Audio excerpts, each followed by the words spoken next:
All right, there's just a couple more things that I wanted to go over.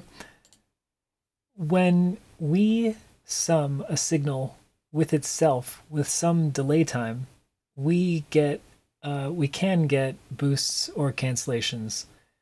Let me go back to the LFO. So remember when I was talking about how if this is a 100 hertz sine wave, that means a single cycle takes 10 milliseconds to elapse. What happens if we have a duplicate sine wave, but we delay the duplicate by 5 milliseconds? Well, if this takes 10 milliseconds to elapse, then delaying a sine wave by 5 milliseconds will be a 180-degree shift, which means when it gets summed back with the original sine wave, we get a full phase cancellation.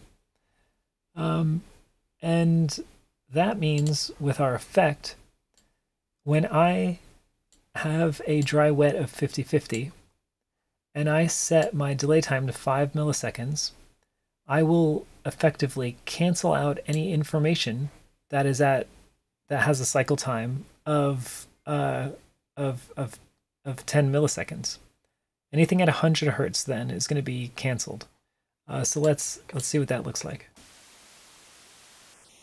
We can see our cancellation sweep down as I go higher and higher until I get to 5 milliseconds. And then boom, we see a perfect cancellation at 100 hertz. Similarly, we see odd order harmonics also canceled out. And you can think of this easily because, like, let's take the harmonics of a square wave, for instance. Those are odd order harmonics, or a triangle wave, or any symmetrical waveform for that matter. We can cancel out any symmetrical waveform by simply shifting a duplicate by 180 degrees, by a 180 degree phase shift. And so that's why the harmonics are odd ordered, or it's just easy to understand because, like, let's say that I had a square wave and I shifted the square wave 180 degrees out of phase, all of its harmonics will get canceled out.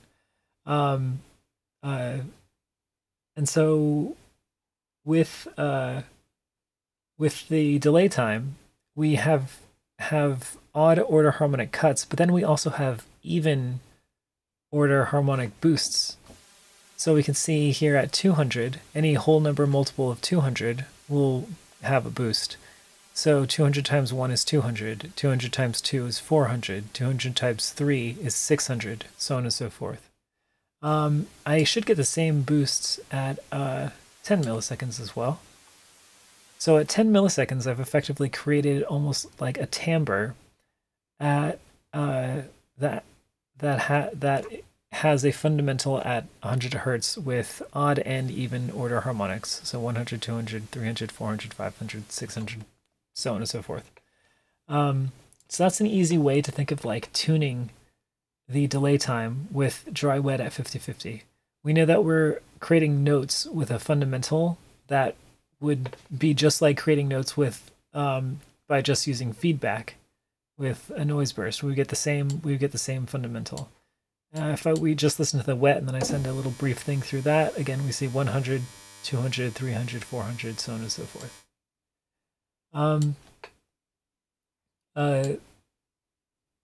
What happens if we... Oh, and also to explain the other cuts that we're getting in the sound, it should be kind of self-explanatory, but if we have a faster waveform, at 5 milliseconds, we're still canceling out those faster waveforms because they happen to line up in such a way that they end up canceling out completely again. So I don't think I really need to explain this. I think you already get it, but, like, just like how we delayed this 10 millisecond cycle time by 5 milliseconds and combined it back with a non-delayed signal, we got a perfect cancellation. If we had something that was traveling faster, I'm not sure about the math behind this. I'm, like, trying to think on my feet here, but, like, let's say that we had a cycle time of, let's see, an octave, for instance, would be the next harmonic, so that would be a cycle time of 5 milliseconds. and I delayed something by 5 milliseconds, no, that wouldn't cancel out, would it? That would end up becoming a boost. Yeah, I can't think of a mathematical example off the top of my head, but just know that basically what we would be doing is, instead of shifting it like by 180 degrees, we would be shifting it by whatever 180 degrees times 3 is. So that would be 180 degrees technically again. So we would get a cancellation. Is 180, 360, 180. And that again shows why it's odd order harmonics, because it would be anything times 3 times 5 times 7, so on and so forth. Yeah, hopefully that all makes sense. So let's talk about what happens if we have a sum signal with negative wet. So again, we're taking the dry signal, duplicating it, delaying it by an amount of time, and then summing it with the original non-delayed signal. So that way we're getting a phase flip. And then we know that anything that is phase flipped can cancel itself out. So like a sawtooth wave, we would never be able to cancel a sawtooth wave with just using a delay, but we can cancel a sawtooth wave using a pole flip plus delay. And so that means we would get even order cancellations. So let's see what that looks like. Oh, I don't want any feedback, sorry about that. So at 100, 200, 300, 400, 500, so on and so forth, we get cancellations. So it's basically just like having an inverse of the note that we would have created with a fundamental at 100 hertz. We're now ducking a note that would have had a fundamental at 100 hertz if we're talking about odd and even order harmonics.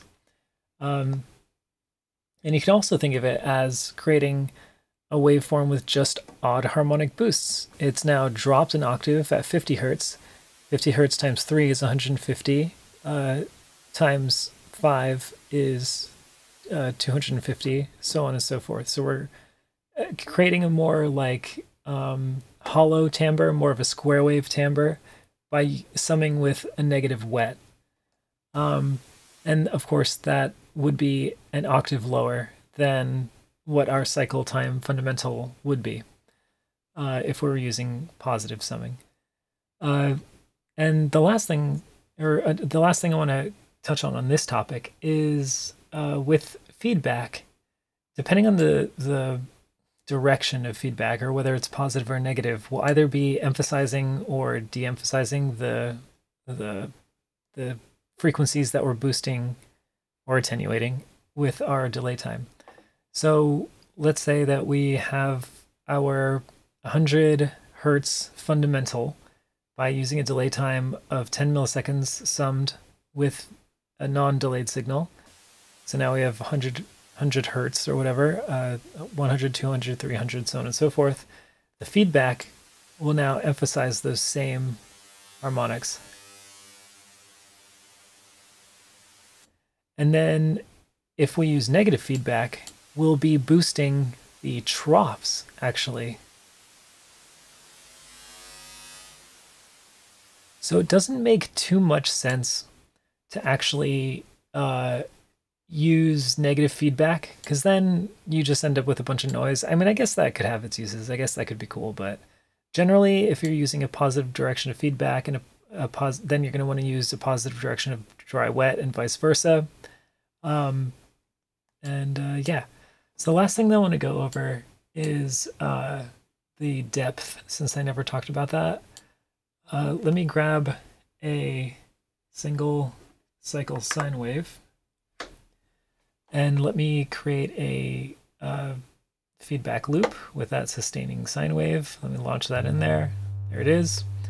So now when I increase depth, remember when I did it manually by hand, I ended up creating artifacts in the waveform. Well, using depth to change the delay time with an LFO also creates artifacts. It's a destructive process. So this is full depth, And now let me go back to 0 depth, and we can see when our sine wave was nice and pure, it is now not. We now see destruction going on. Something else I want you to notice is that the depth only increases the delay time. So it'll only create lower and lower notes, and effectively cycle times that are longer, so then the notes become lower in pitch. It'll never create higher notes. It's not a bipolar modulation, it is a unipolar modulation. So you see, we never go higher than 100 hertz. And you can see how much we've effectively destroyed our waveform with that. And that is everything to know about flange. Hopefully you found this interesting. Take care.